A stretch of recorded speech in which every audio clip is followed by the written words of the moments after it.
ബാംഗ്ലൂരിൽ ബിടെക്കിന് പഠിക്കുമ്പോൾ പലപ്പോഴും നാട്ടിലേക്കുള്ള യാത്ര KSRTC ബസ്സിലായിരുന്നു. അങ്ങനെയാണ് അയാളുടെ ഉള്ളിൽ KSRTCയോട് വലിയ പ്രണയം തുടങ്ങുന്നത്. ഓർക്കൂട്ടിലെ KSRTC ഫാൻസ് ഗ്രൂപ്പുകളിൽ അയാൾ സജീവമായി. KSRTC ബ്ലോഗ് എന്ന പേരിൽ അയാൾ ബ്ലോഗ് എഴുതി തുടങ്ങുന്നു. ബ്ലോഗ് എഴുത്ത് നല്ല രീതിയിൽ ശ്രദ്ധിക്കപ്പെട്ടതോടെ അന്നത്തെ KSRTC MD TP സെൻകുമാറിന്റെ ഭാഗത്തു നിന്ന് കൂടിക്കാഴ്ചയ്ക്കുള്ള ക്ഷണമെത്തി. അദ്ദേഹത്തെ പോയി കാണുന്നു. സെൻകുമാർ എല്ലാവിധ സഹായങ്ങളും KSRTCയുടെ ഭാഗത്തു നിന്ന് വാഗ്ദാനം ചെയ്യുന്നു. KSRTCയുടെ നല്ല വശങ്ങൾക്കൊപ്പം KSRTCയുടെ മോശം കാര്യങ്ങളെക്കുറിച്ച് ബ്ലോഗിൽ അയാൾ പരാമർശിച്ചു തുടങ്ങിയതോടെ KSRTCയിലെ അഴിമതിക്കാരായ ഉദ്യോഗസ്ഥർ അയാൾക്കെതിരെ അണിനിരുന്നു. ആ സമയം അദ്ദേഹം KSRTC ബസ്സുകളിലെ സമയവിവരങ്ങൾ നൽകുന്ന aanavandi.com എന്ന വെബ്സൈറ്റ് ആരംഭിക്കുന്നു. വെബ്സൈറ്റും ബ്ലോഗ് എഴുത്തും നല്ല രീതിയിൽ പോകുന്നതിനിടെയാണ് കർണാടക RTCയിൽ നിന്നും ഒരു വക്കീൽ നോട്ടീസ് എത്തുന്നത്.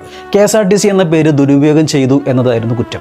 കേരള RTCയിലെ ഉദ്യോഗസ്ഥന്മാർ തന്നെയായിരുന്നു ഇതിന് പിറകിൽ ചരട് വലിച്ചത്. ബ്ലോഗിനൊപ്പം അയാൾ ബ്ലോഗിംഗ് തുടങ്ങാൻ 2016 തീരുമാനിക്കുന്നു. ടെക് ട്രാവലീറ്റ് എന്ന് അതിന് പേരിടുന്നു. അങ്ങനെ മലയാളത്തിലെ ബ്ലോഗർമാർക്കുള്ള വഴികാട്ടിയായി മുൻപേ നടന്നുപോയ വ്യക്തിയാണ് സുജിത് ഭക്തൻ.